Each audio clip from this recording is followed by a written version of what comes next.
Morning students.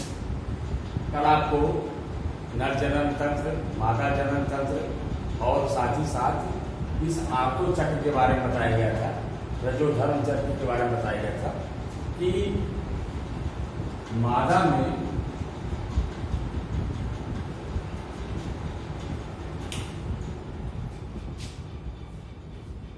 बारह वर्ष से लेकर के 16 वर्ष के बीच में एक ऐसा रासायनिक परिवर्तन होता है जिससे शरीर में अनेक परिवर्तन उत्पन्न हो जाते हैं। तो ये 12 से 16 वर्ष की आयु से शुरू होता है चक्र, और ये बताया था हमने कि 50 या 52 वर्ष के बीच तक ये चक्र चलता है। इस चक्र के बताया हमने जिसमें पहला चक्र फर्स्ट साइकिल को रजोदर्शन,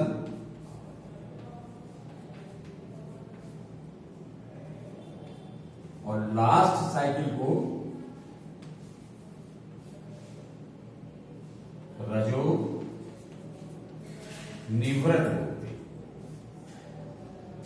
तो 12 से 16 वर्ष की आयु में ये घटना घटेगी और ये घटना घटेगी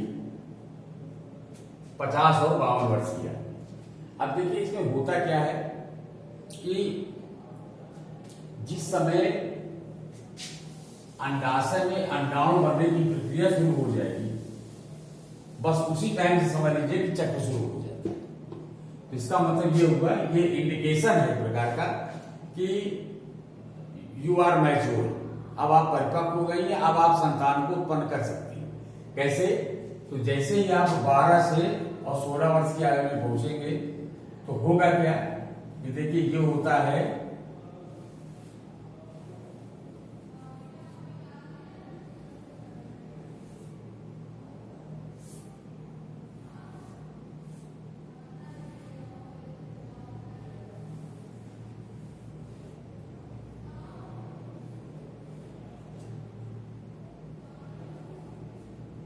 देखिए ये होते हैं अंडाशय, और ये यूट्रस है, इसकी दीवार को बोलते हैं एंड्रोमेट्रियम।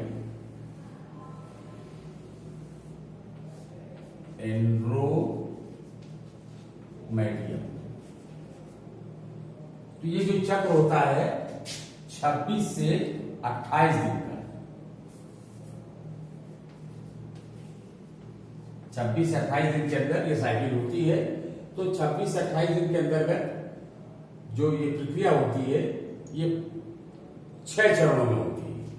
ठीक है, यानी कि ये रजोधर्म चक्र जो होता है वो 6 स्टेप में होता है। अब आपको हम बताते हैं 6 स्टेप कौन कौन से।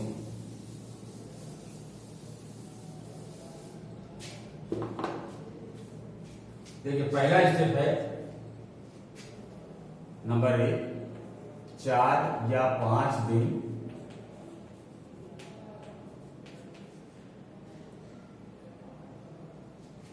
रक्त स्राव।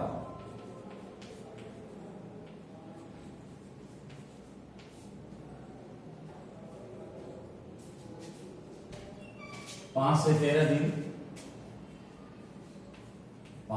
13 दिन तक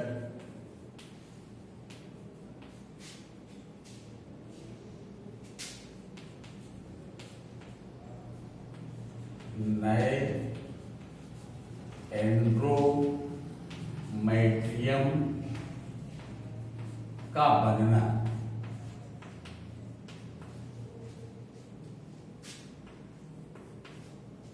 तीसरा है 14वें दिन अंडोत्सर्ग।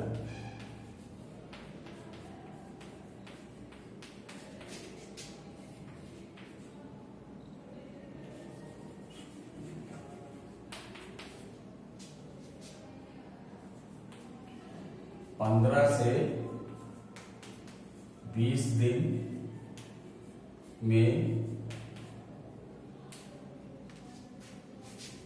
कार्पस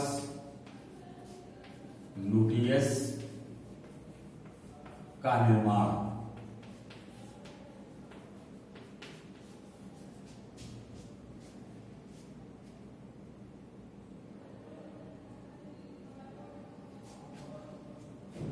तथा अंडवाहिनी में निषेचन।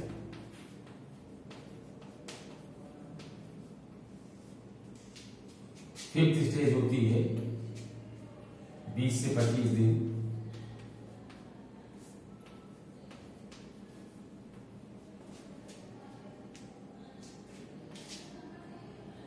निषेचित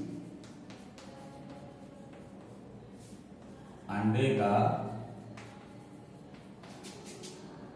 गर्भाशय में रोपण।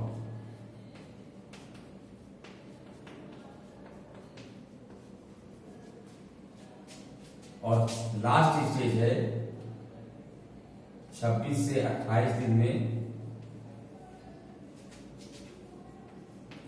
निषेचन न होने पर, निषेचन न होने पर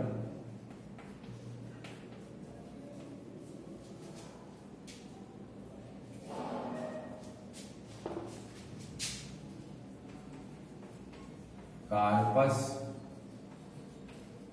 लुटियम का नष्ट होना। तो इस प्रकार से आप कह सकते हैं कि ये 1 2 3 4 5 6 पूरा ये रजोधर्म चक्र या आर्तो चक्र जो होता है इन दिनों में होता है। तो 1 से लेके 4 से 5 दिन तक रक्तस्राव। रक्तस्राव का मतलब ये है कि जब गर्भाशय के दीवार से कार्पस लुटियस निकलती है तो अपने साथ कुछ गंदे ब्लड को लेकर के बाहर निकलती है। 5 से 13 दिन के अंदर ये नए एंड्रोमेट्रियम यानी गर्भाशय की दीवार की जो है नई भित्ति जो है बनने का कार्यक्रम शुरू हो जाएगा। और 14वें दिन अंडोत्सर्ग होगा। अंडोत्सर्ग क्या होता है? अंडोत्सर्ग का मतलब ये होता है कि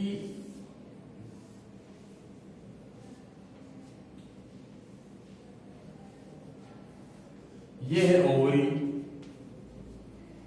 ओवरी से अंडाओं का यहां से निकल करके इसमें आ जाना, इसमें आ जाना, ओविडक्ट में आ जाना। ये ओवी फनेल है।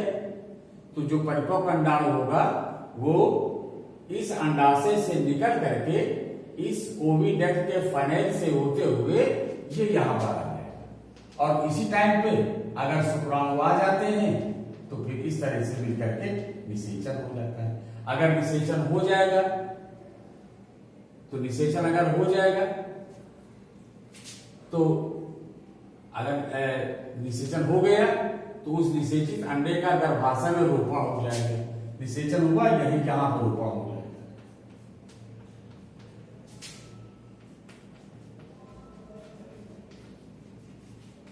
अगर निषेचन हुआ तो, और अगर निषेचन नहीं हुआ तो फिर वही 26-28 दिन में निषेचन न होने पर कार्पस लुटियम बाहर निकल आएगी। ठीक है। तो इस तरीके से जो ये मेंस्ट्रुअल साइकिल होती है ये लिंग हार्मोन्स के प्रभाव से होती है। इस तरह से ये पूरा मेंस्ट्रुअल साइकिल इन 6 स्टेप में होता है। और इसके अलावा इस 6 स्टेप में कंटिन्यूटी बनी रहती है, लेकिन वही 12 वर्ष से लेकर के 50 या 52 वर्ष, इसके बाद फिर ये समाप्त हो जाता है।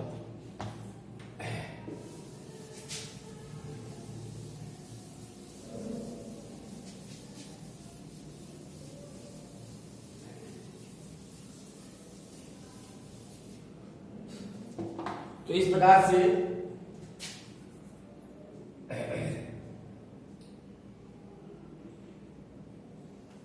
मादा लिंग हार्मोन्स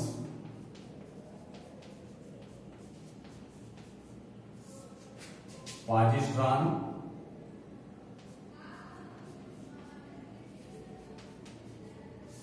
आदि की कमी से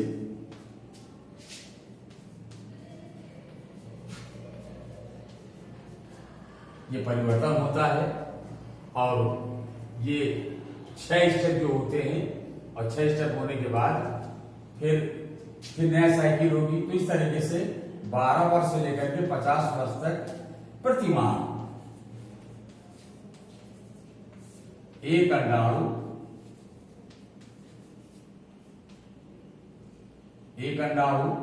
परिपक्व होकर निकलेगा और परिपक्व होने पर अगर इसमें शुक्राणु मिल जाते हैं तो निषेचन हो जाएगा, और अगर नहीं अगर निषेचन होता है तो ये नष्ट होकर के 72 घंटे के बाद बाहर निकल जाते हैं।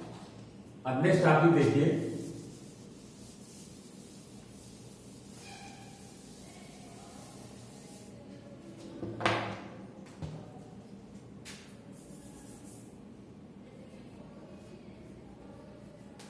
युग्मक जनन, जिसे कहा जाता है गैमेटोजेनेसिस। देखिए, युग्मक बनने की प्रक्रिया को कहा जाता है युग्मक जनन, और 12 वर्ष से लेकर के 12 वर्ष से लगभग 60 वर्ष तक ये प्रक्रिया होती है। अर्थात नर में शुक्राणु बनने लगते हैं और ये प्रक्रिया कहलाती है शुक्र जनन। मादा में अंडाणु बनने लगते हैं, इसे कहा जाता है अंड जनन। तो इस तरह से ये दोनों प्रोसेस मिल करके होता है युग्मक जनन।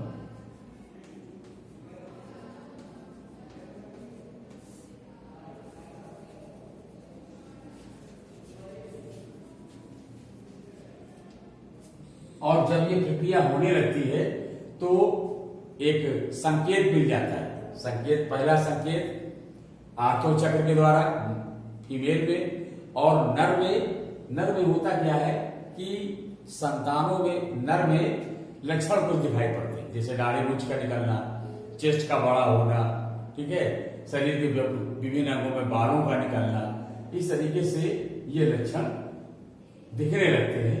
तो आपको फर्दर पीरियड में आपको हम सबसे पहले बताएंगे शुक्र जनन, स्पर्मेटोजेनेसिस, क्योंकि नर में होती है इसलिए ये पहले ये बताएंगे, फिर इसका बताएंगे आपको ओजेनेसिस।